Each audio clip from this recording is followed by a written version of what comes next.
Selamat pagi untuk kita semuanya. Perkenalkan, nama saya Nofri Sintamiana Zega, NIM 0320210039.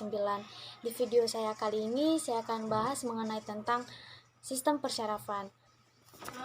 Yang dimana sistem persyarafan ini memiliki fungsi untuk menerima dan mengolah dan menyampaikan rangsangan pada seluruh organ. Sistem persyarafan ini dibagi lagi menjadi dua. Ada sistem saraf pusat yang meliputi otak dan sumsum tulang belakang, dan sistem saraf tepi yang meliputi sistem saraf otonom dan sistem saraf somatik. Kita masuk pada bagian sistem saraf pusat. Pada bagian sistem saraf pusat ada otak besar atau cerebrum. Ini berfungsi dalam pengaturan semua aktivitas mental yang berkaitan dengan kepandaian atau inteligensi, ingatan atau memori, kesadaran dan pertimbangan. Lalu ada otak tengah atau mesencephalon. Otak tengah itu terletak di dalam batang otak, yaitu di antara otak depan forebrain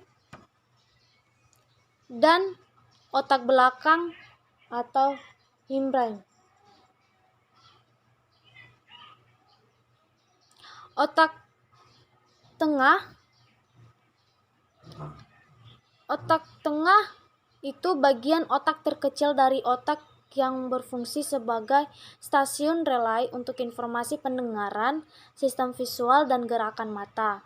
Lalu ada otak kecil atau cerebellum.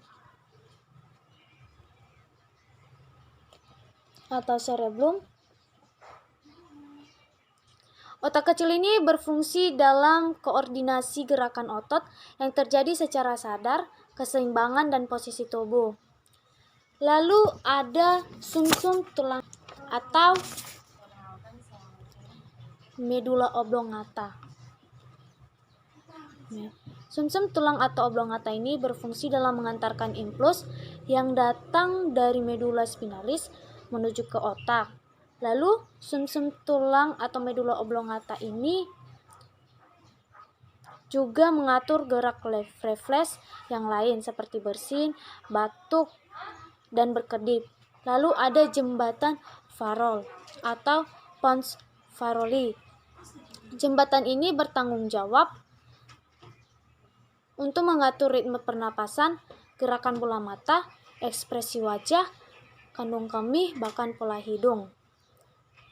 Lalu ada sumsum tulang belakang atau medula spinalis. Ini dia. Sumsum tulang belakang ini dibagi menjadi dua, yaitu sumsum tulang merah dan sumsum tulang kuning. Sumsum tulang merah ini terletak pada tulang pinggul, tulang dada, tengkorak, tulang rusuk, tulang punggung, tulang belikat, tulang panjang femur, dan humerus.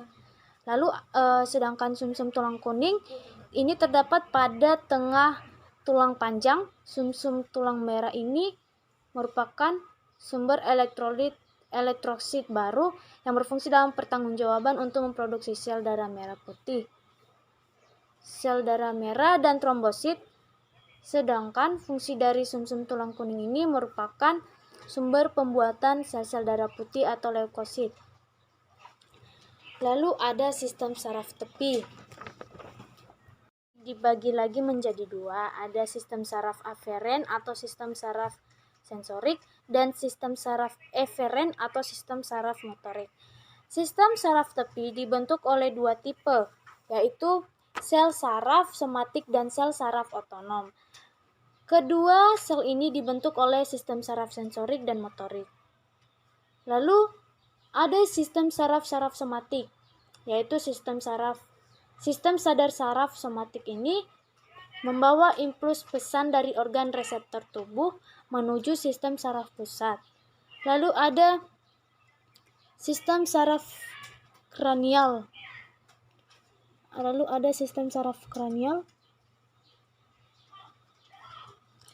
Yang dimana sistem saraf kranial ini merupakan gabungan saraf sensorik atau aferen dan motorik atau eferen yang berhubungan dengan reseptor dan efektor untuk daerah kepala, di antara mata, telinga, hidung, dan wajah.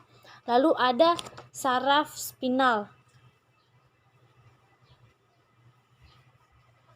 yang dimana si saraf spinal ini merupakan yang berhubungan dengan sistem kerja saraf otonom. Lalu ada sistem saraf tidak sadar. Sistem saraf tidak sadar ini yang berada pada bagian kepala.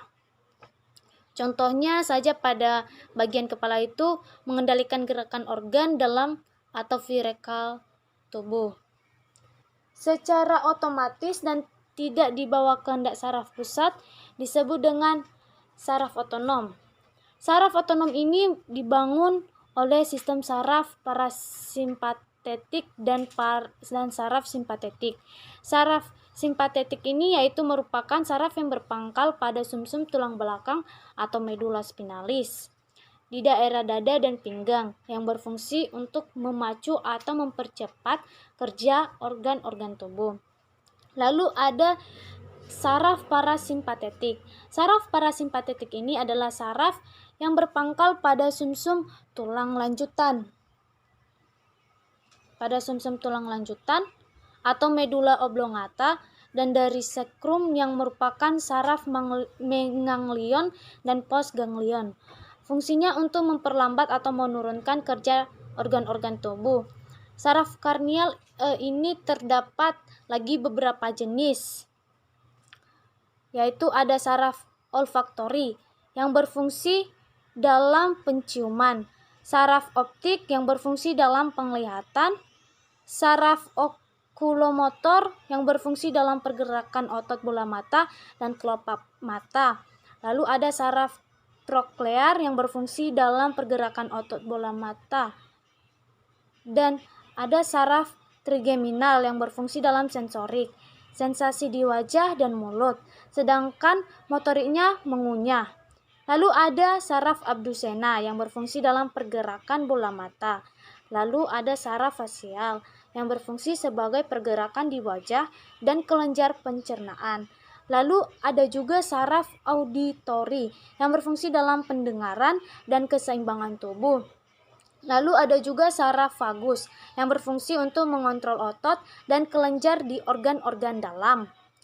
Lalu ada saraf aksesoris yang berfungsi dalam proses menelan dan pergerakan leher. Lalu ada saraf hipoglosal yang berfungsi dalam pergerakan lidah. Baik, sekian dari penjelasan saya mengenai sistem persarafan. Saya ucapkan terima kasih. Salam sehat, salam stika Santa Elizabeth Medan.